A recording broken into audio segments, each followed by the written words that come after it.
Bienvenue dans une nouvelle histoire intitulée Sarah et les fantômes. On commence.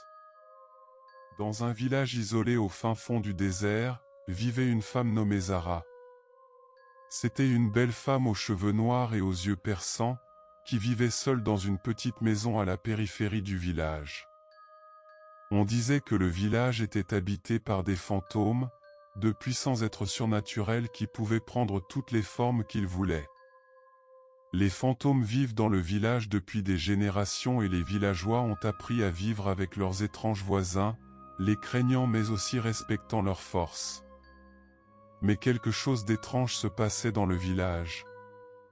Chaque nuit, des personnes disparaissent sans laisser de traces et leurs corps sont retrouvés le lendemain matin, sans vie et dépouillés de sang. Les villageois sont horrifiés et commencent à soupçonner que des fantômes sont derrière les meurtres horribles. Une nuit, un groupe de villageois décide d'enquêter. Ils tracent des empreintes qui mènent à la maison de Zara. Quand ils arrivent, ils la trouvent couverte de sang, avec un regard sauvage dans les yeux. Ils se rendent compte qu'elle était la responsable des meurtres. Les villageois étaient abasourdis et choqués. Ils connaissaient Zara depuis de nombreuses années et n'avaient jamais soupçonné qu'elle pouvait être capable d'un tel mal. Ils l'ont rapidement attrapée et l'ont emmenée sur la place du village, où ils ont décidé de demander l'aide d'un médium qui, selon la rumeur, était capable de réciter de puissantes incantations.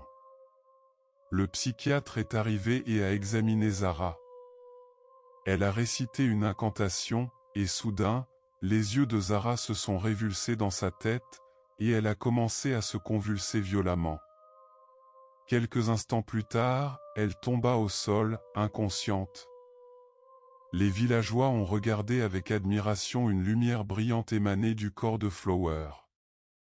Il est devenu de plus en plus brillant jusqu'à ce qu'il m'aveugle, et soudain il a disparu. Zara est allée, et à sa place se tenait une belle djinne, avec de longs cheveux et des ailes scintillantes. Le fantôme a parlé aux villageois d'une voix douce, expliquant qu'elle avait été forcée de tuer par les fantômes maléfiques qui avaient pris le contrôle du village. Elle était impuissante à résister à leur contrôle, mais maintenant que le sort était rompu, elle était libre de se rendre dans le royaume fantôme et de les vaincre. Les villageois ont regardé avec étonnement le djinn disparaître dans le ciel nocturne. Ils ont appris qu'il avait échappé aux fantômes maléfiques grâce à la bravoure et au sacrifice de Zara.